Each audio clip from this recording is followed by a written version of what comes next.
Welcome to this Scando studio in the city center of Helsinki. I have a new guest here sitting with me, Ken Dooley. Welcome. Thank you. Technology Director, Innovation and Development, Granlund. Yes. Is the company. It is indeed, yeah. Yes. You've been living in Finland for quite a long time. You're originally Irish. Yeah, yeah. But you're not just for this occasion here. You actually live in Helsinki. I do. And sometimes as a kind of outsider, innovation is a really nice role because we see things a little bit differently as well. So, yeah. So it's productive and kind of really useful to have a kind of different view. So yes. It's been quite helpful being not Finnish in our role. Well, definitely. It would be lovely to hear more of you. Actually, you're going to do 360 degrees in our studio. We're going to stay here for a few minutes and then you have your presentation and then we're going to meet you again in the green room. Yeah. How has your autumn been? I mean, the pandemic is hitting your sector as well, or how are you handling it? We've kind of done one of those, let's be creative, let's make the most of it. So actually there's some kind of industry problems that we're really interested in. We've actually been studying something called digital twins this year. So we have a publication coming out in December where it's just one of those subjects that has a lot of hype. And originally there was needed a lot of hype just to kind of get the name out there and what it does. A lot of the use cases are very sci-fi. And now we've done this kind of market survey by interviewing lots of the kind of people in a really wide stakeholder here in Finland to kind of get a feeling, what could these practically do? So that was our, while stuck at home and everyone else is stuck at home, let's get some ideas from the market. Sure. So how is the real estate industry doing in accelerating growth by seizing new digital opportunities? Is there a clear path or to move forward or? Yeah, I think there's a lot to do. I think I'll show in one or two of the slides as well that there's a lot of new technology and maybe there's almost kind of not enough mental capacity to absorb all the different things happening. So there are some relatively easy things to test, but maybe not so easy to kind of really push out. And I'll kind of show maybe in the presentation one or two things of the challenges that building owners have in digitalizing their real estate. Not to reveal too much, detect, diagnose and direct the future of fault detection in buildings. That's the title of your presentation. So we'll hear more about it very soon. Just give us a few hints about what you're going to say and tell us. Yeah, so I think definitely the case we're kind of looking at 24-hour buildings that are retail, and they use a lot of energy, but obviously you can't turn stuff off at different times when there isn't so many people there because the whole brand reputation is at stake.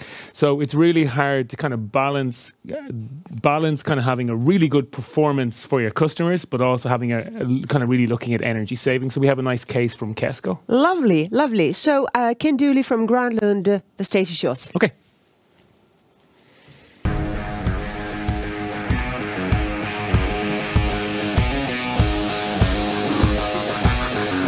Yeah, that moves it. Yeah.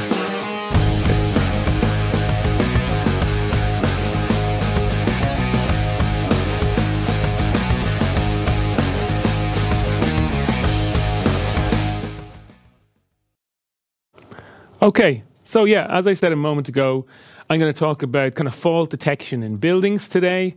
We have a case that we've used Wapice's IoT-TICKET to kind of show.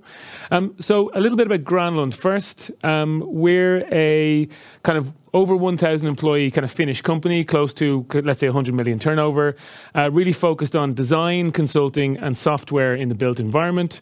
We have a big focus on energy, on kind of internal conditions in buildings.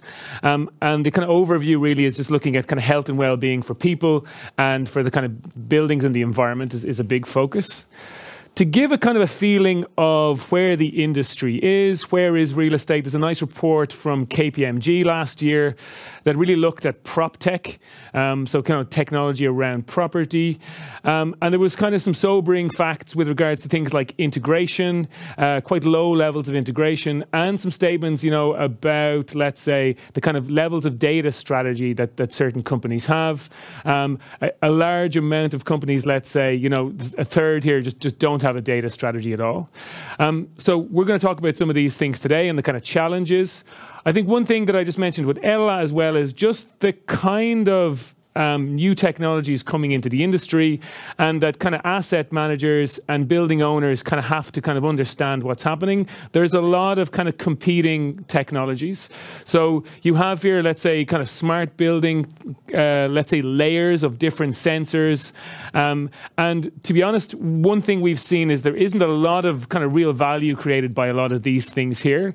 There isn't, although I've tried to put a star of 1 or 2, there isn't a huge kind of understanding of, okay, these are things you have to make your building better. And then if you're being more ambitious to create an even better building, we're kind of looking at these things here. There's a lot of kind of nice to have technologies here. There's not a lot of really, really important to have. And at the same time, when we're kind of navigating our way through how to design smart buildings, building owners as well kind of are looking at creating a really nice user experience. If it's in office buildings, it's about booking rooms. It's about seeing the kind of restaurant queue. It's in shopping centers. It's about having, let's say, sensors or indoor navigation and sensors showing you the nearest car parking space. And then at the same time, when all of this is being navigated, kind of building owners and asset managers then are kind of looking at in the operations of their building, how are they doing there? And I'm going to talk more about the kind of operations layer today. It essentially is the kind of toughest nut to crack, and we're really held back by the kind of legacy of building management systems. Most of the information, most of the impact and control is, and especially energy impact, is really coming from kind of building management systems, and they really have a kind of legacy logic of control. So if we think of the corridor of an office building, and when you walk down, there's a presence sensor that turns on the lights. The logic of that very closed system is that when it detects movement, it turns on the lights. And after a certain period of time, if movement hasn't been detected, maybe 5 minutes, it turns the lights back off. These days, we're really interested in kind of analyzing real estate and how it's being used. So if I have an office building open at the weekend and all the energy on and ventilation happening, then I might be interested in knowing, okay, which buildings on the campus are people in at the weekend, which floors are they in? And I might be really interested in looking at those sensors to give some understanding or insight in, what spaces are being used and when are they being used.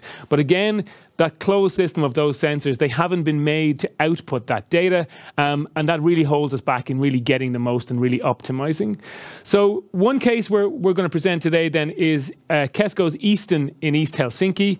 Kesko last year really aimed and made a target of having the carbon neutral grocery store, and Easton was one of their 3 kind of flagship pilot projects. We actually used IoT-TICKET from Wapice in this project. So the idea was that we were combining different pieces of data with IoT-TICKET. We were kind of doing more complex analysis than, let's say, a normal kind of business intelligent dashboard. And then it also enabled us to kind of create alerts and triggers. If we had a kind of threshold or a range of how we thought the building should perform, if they came outside that range, then there was alerts and triggers created for our staff to kind of really see what was happening.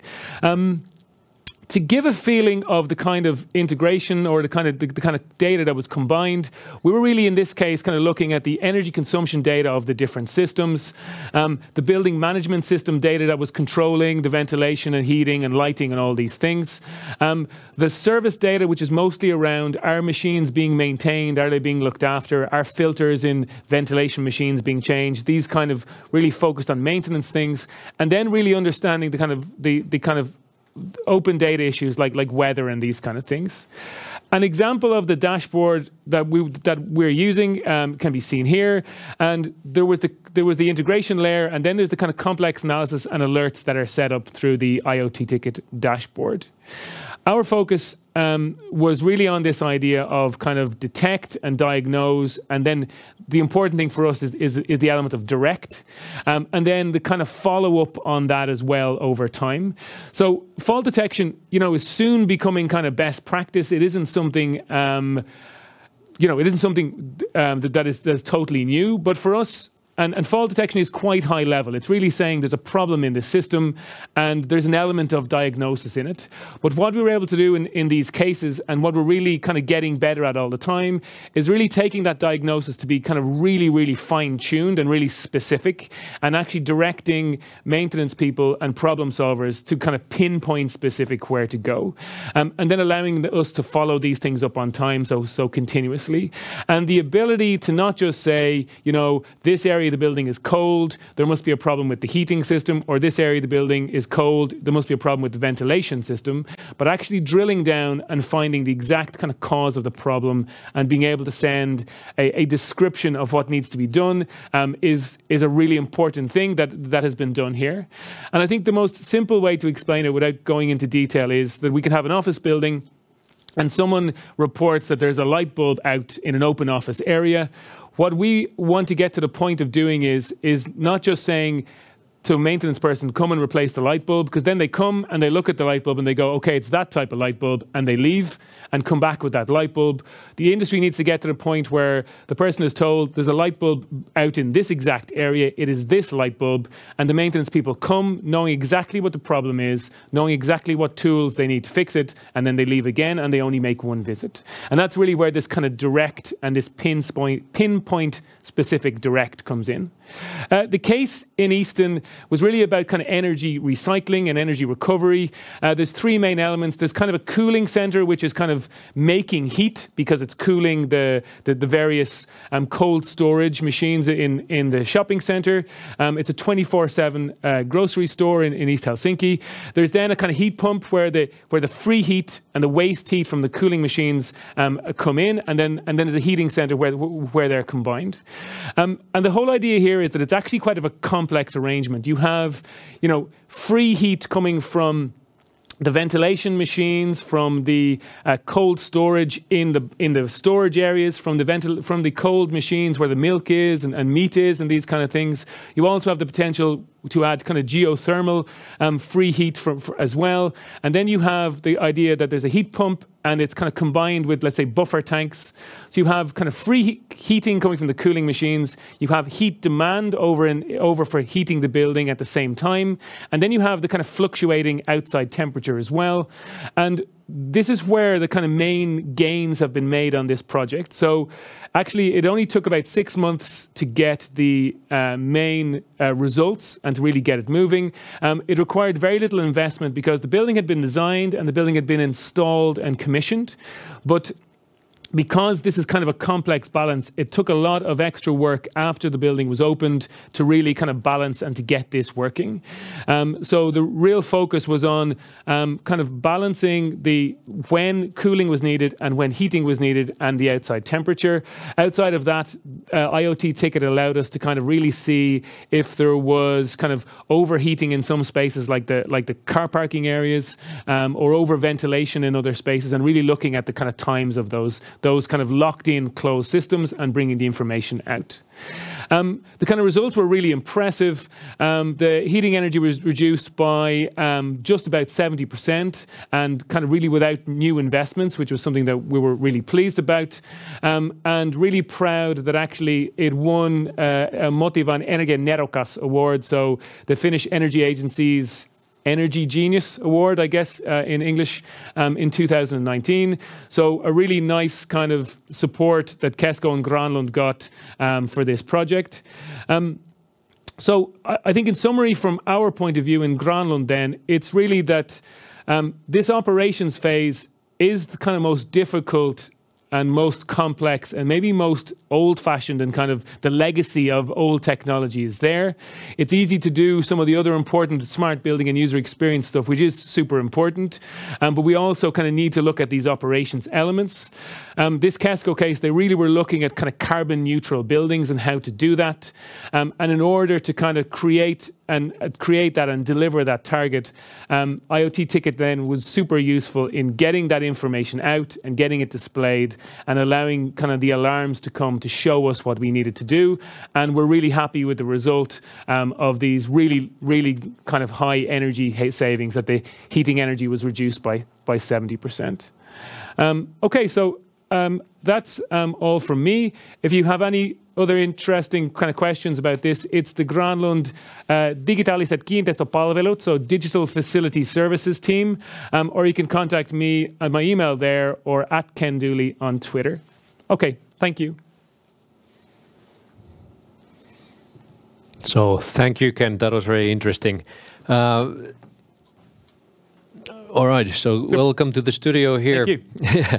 So, well, first of all, I mean, the enablers, I mean, let's perhaps dig a bit deeper into the technology side and the enablers. So we heard from Outokumpu earlier that now they have utilized Nortal, an external partner, to kind of get everything done on the platform side. Now you have chosen IoT-TICKET from Wapice. So could you a bit elaborate that now what were the key decision-making points, and then why did you go that way? Yeah, I think it's quite intimidating when you really go down that route and kind of looking at, you know, what, let's say, infrastructure or what integration kind of services you're using. I think we saw IoT-TICKET as being, there's a lot of low-hanging fruit in our industry, as you can imagine. And we kind of saw it as being, you know, a tailor-made set of tools that almost in the larger companies and international brands, there's almost too much choice there. It's almost like going to a massive hardware store when you only need a knife and a fork and a spoon or something. So the idea that the core needs of ours, especially at this stage in our journey, were really in IoT-TICKET, made it a kind of really straightforward choice. And we haven't at any stage now found that actually, you know, we're even close to kind of outgrowing the functionalities that it has and the features that it has. But definitely when we've looked into some of the bigger, more international, more well-known services, there was almost too much in there. And we really found that this kind of meets our needs for the generation that our industry is at, let's say. But I could also imagine that, of course, I mean, you have the international players and then you have the local providers, and then I mean the collaboration between these different parties. I mean, it is a bit different. So I mean, how can you kind of describe that, and how did you work with Wapice then? I mean, and it isn't exactly my team. I've been kind of doing the kind of overview of these things, but the guys have had really good cooperation, and it seems to have worked really well. And there seems to be kind of a lot of common kind of events we go to as well. We kind of turn up in the same places, and those kind of informal chats as well kind of really help. So I think, you know, it's almost like, I think these days we're calling it serendipity. You know, these unorganized kind of place where you bump into people. So that really helps. And I know in particular, I've given some presentations or some pitches to the Wapice guys. You know, you should help us kind of solve these problems over here. These problems are really important. And when I was speaking to them on Teams or Skype or whatever it was a busy meeting and we were covering lots of things. And they didn't really get why it was important. And then maybe a year later, I was pitching in a kind of idea competition about these things. And one of the Wapice guys is in the audience. And he goes, "Okay, now I get it." Okay, so you know, almost sometimes these kind of new concepts as well, you need to kind of bump into each other. You need to kind of throw the idea at people 4 or 5 times in different ways, in a 1-hour pitch and a 2-minute pitch, and eventually, you know, we catch up with each other. Either they're ahead of us or we're ahead of them, or we know our industry better than them. And I think that really helps when you know the people that are providing the service and when they're local. I think that is all about the partnership. That now, if you know somebody close enough, I mean, you can discuss the topics. I mean, you have much more opportunity to go through those, so that the other person or the other company understands that fully. So there is also now on Wapice, I mean, the IoT lab area available for the listeners who are interested of that. To understand more about the offering, please go visit the lab area. But then also, I mean, the last question from my side is that now you were kind of focusing the first use case is a lot about the heating and then kind of reducing the energy consumption. Now in such kind of buildings, I mean, you have all kinds of different ecosystems existing. I mean, different kind of providers. For instance, we listened yesterday about Kone. I mean, how they're digitalizing the elevators. So what's next for you? I mean, There's so much happening. Actually, I've been working on that user experience side a lot this year and the year before, and I think that's the easiest place to start, because it's potentially it's potentially more software than hardware, and therefore cheaper to kind of to implement and install because it's less. But also those end users, be they employees in an office building or customers, it's really important to get visibility. You know, we're doing something for those people. The data that comes out of them interacting with the tools is super reusable, and you know, they are the hardest people to get to interact as well. So it's important. It's the most difficult thing to do, and if you manage to do it correctly, it's super reusable. So that's one of the focus areas as well. And I guess that you missed the last point. That is extremely rewarding as well when you're going to get that done. So yeah. Hey, Ken, thank you so much for joining me here. It was a wonderful presentation. Great. All the best in the future. And then Ella, I believe that now you're ready to continue from here onwards.